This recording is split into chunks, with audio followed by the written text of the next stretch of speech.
I'm thrilled to be here. It's my first time here. I consider these corners to be really important part of what we do in terms of explaining who we are here in your country. I've been to ones in other cities, but I haven't made it to Moscow, so I'm glad I can be here today. I'm especially thrilled because I get to speak English. Мне говорили, что мне надо говорить на английском языке. Although if you want to ask questions or talk when we get to discussion in Russian, I'm happy to do that as well. But let me tell you honestly, today is also a very sad day for me. Because today is the inauguration of second inauguration of Barack Obama. I was there 4 years ago. It was a very, very cold day. I was there with my boys and my wife, but it was also a very historic day. I had worked for then Senator Barack Obama for 2 years before that day, when none of you had ever heard of him. Frankly speaking, I had barely heard of him when I joined up with his campaign. But so today, so I'm sad about that, but the coincidence of it being Martin Luther King Day, Inauguration Day, and my first day at American Corners, I think makes up for the sadness that I'm not in Washington today.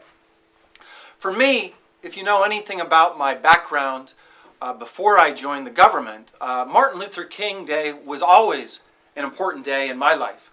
As a young student at Stanford University, I was involved in these issues as an activist, both in South Africa, when there was an anti-apartheid movement in the 80s, but that was joined with a new movement about rights, multiculturalism on campuses around the country in the 1980s. And just down the state from me, I was in Palo Alto, which is in the northern part of California. That's where Stanford is. But in the southern part of California, there's a school called Occidental College.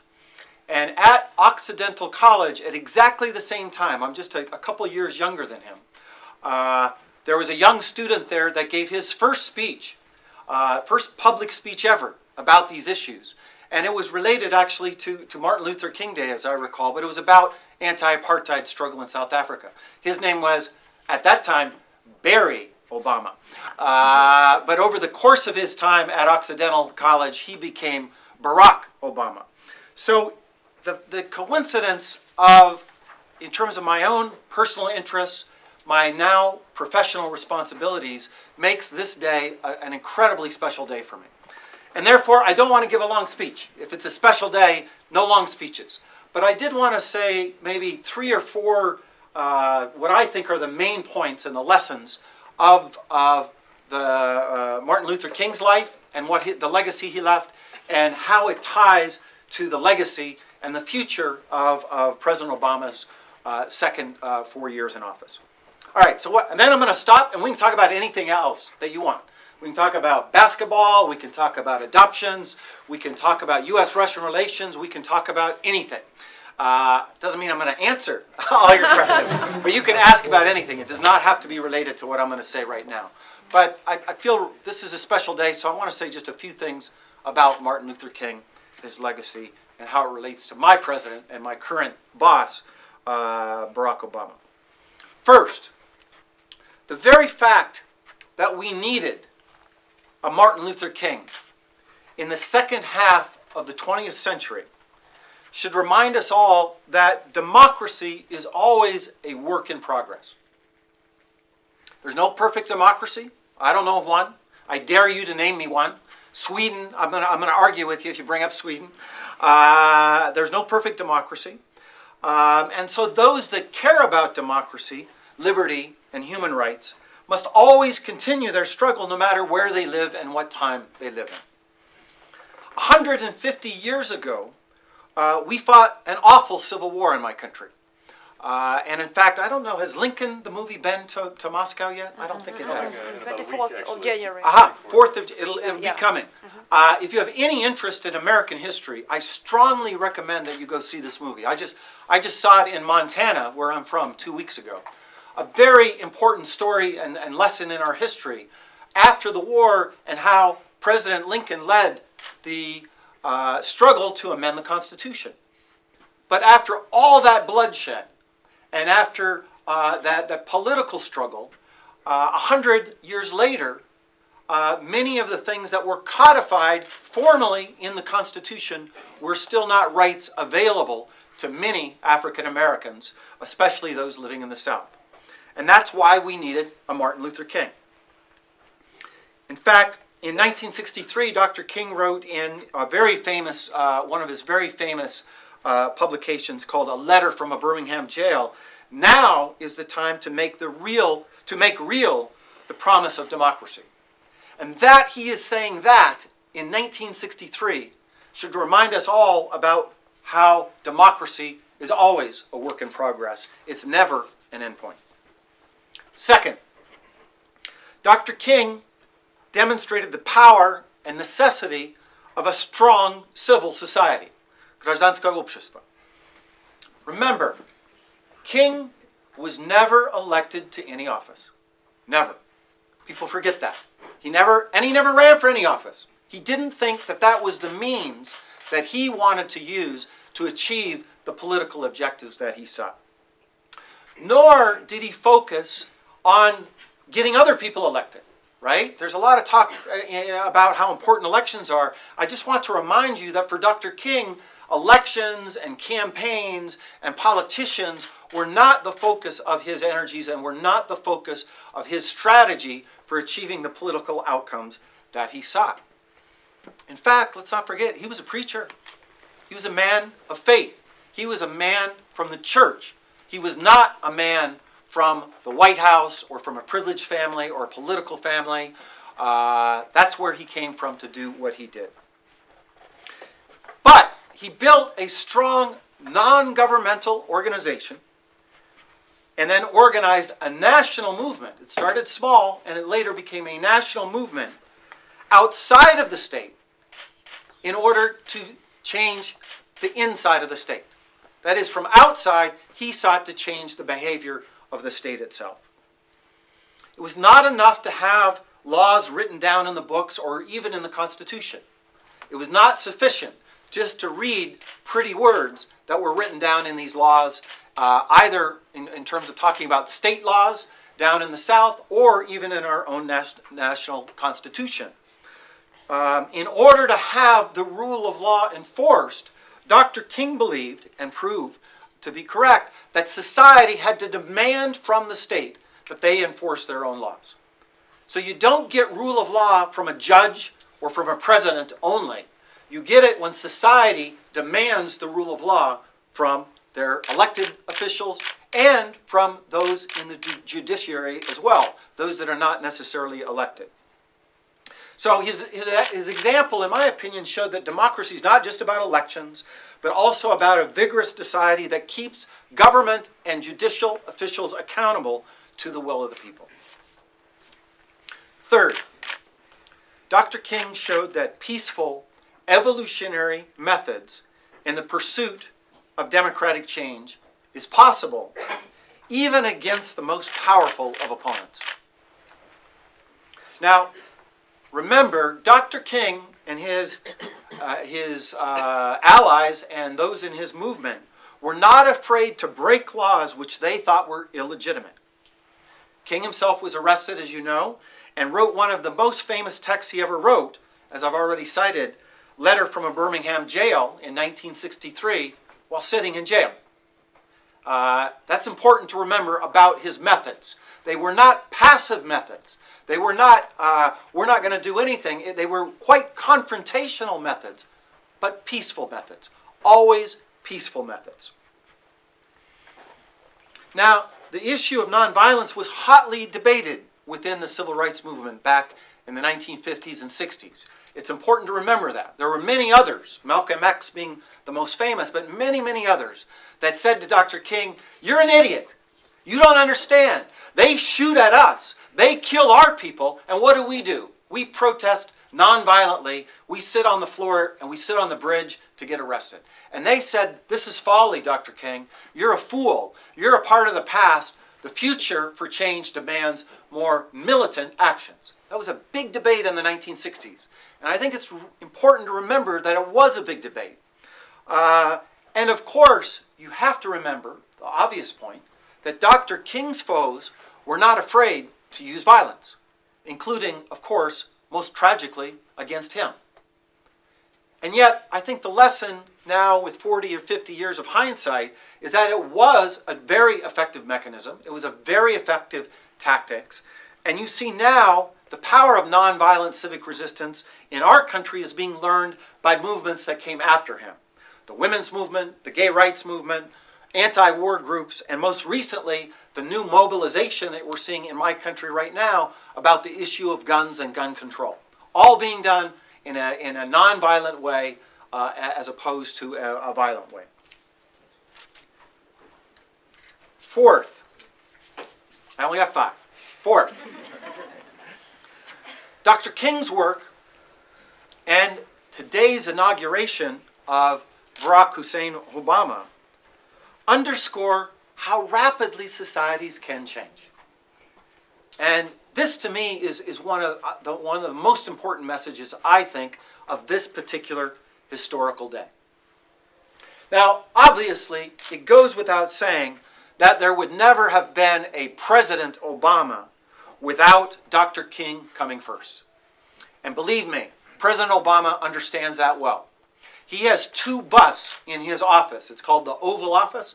There are 2 busts, 2 figures in there. One is of Lincoln, and the other one is of Martin Luther King. You can look at it. In fact, look on my Facebook page. You can see it there. I posted it. He understands fully well that without Dr. King, he could not, as he likes to say, I could not be standing here today if not for those that came before him. And yet, what's striking to me is it's only been in one lifetime that this change has occurred. One generation between Dr. King and electing the first African-American president of the United States of America. Jesse Jackson and others, some of the leaders of the civil rights movements, some of the very people that held Dr. King in his arms as he died in 1968, will be on the square with the president today. If you think about that, that's pretty remarkable, because change doesn't seem like it happens that fast, and yet I'm struck watching this as how fast it has changed. And let me be honest with you. I was surprised at how fast my society embraced President Obama. I joined his campaign in 2006 when a friend of mine, she is now our ambassador to the United Nations, Susan Rice is her name. She called me up one day and she said, Mike, I just signed up to be the head of the foreign policy team for a presidential candidate. And she said, I have no doubt that this guy is going to be the next president of the United States. And I said, what is his name? And she said, Barack Hussein Obama. And as one of our very famous comedians used to say back then, he would say, Chris Rock is his name, if you ever see him. Really incredibly funny guy. And he said, when I heard that name, I think of a bass player in a 1970s rhythm and blues section band. I don't think of somebody becoming the president of the United States. He says it much more funnily. Go look it on YouTube. But the notion that we've never had this before and that this guy would be president, I want to tell you honestly, I was skeptical when I signed up. And I signed up only because Susan was my good friend, and I thought, I got nothing to lose. I didn't have to move. I lived about in California. The more I got to know him, the more I was very excited and later proud to be with him, but not at the time. And also remember, just in terms of society and how quickly they can change, a lot of other unique characteristics about Barack Hussein Obama. His father was an exchange student from Kenya. An exchange student. I know we have some exchange students here, right? Just like you. Just like you. That's who he was. That's where he came from. One generation removed. That's who he was. He comes from a multi-racial, multi-ethnic family. And I've personally talked to him a lot about that. I've gotten to know him. I worked for 3 years at the White House before becoming ambassador here. And I've had the chance to talk to him about that. And I think when you look at him, you see, you know, you have your stereotypes, as I do, of who he is and where he's from. You know, and he'll tell you, yeah, you think of I'm a black man that grew up in America. Well, actually, it's a lot more complex than that. His mother's white. He was raised by his grandparents. He spent many of his formative years in Hawaii. And he has, religiously, a very mixed background of lots of different individuals in his life, from Kenya, from Indonesia, from Kansas, and Hawaii. Really rather interesting person if you look at. In fact, whoops, read this right here, and you'll read. This is a fantastic book. Read this, and you'll hear a young man talking about all those different identities that he was wrestling with when he was a young man in college. And third, raised by a single mother. Fourth, not a wealthy man at all. Fifth, started his professional career as a leader of a non-governmental organization. He was a leader of an NGO. He did not come from big business or a wealthy family. He was a grassroots organizer in Chicago. And yet, despite all of this, a short one generation from Martin Luther King, he was elected our 44th president. Dr. King said very famously in his I Have a Dream speech, I have a dream that my 4 little children will one day live in a nation where they will not be judged by the color of their skin, but by the content of their character. I have a dream today.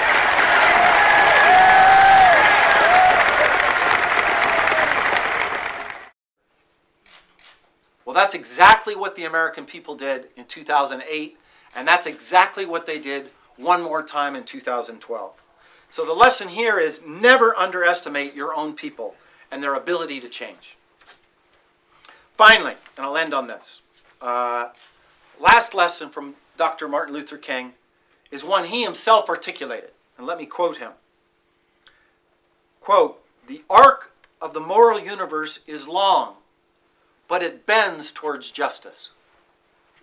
Let me say it again because it's pretty complicated. Even in English, in my native tongue, it took me a while to hear this right. The arc of the moral universe, so the arc of history, of the right way of history is long, but it bends towards justice.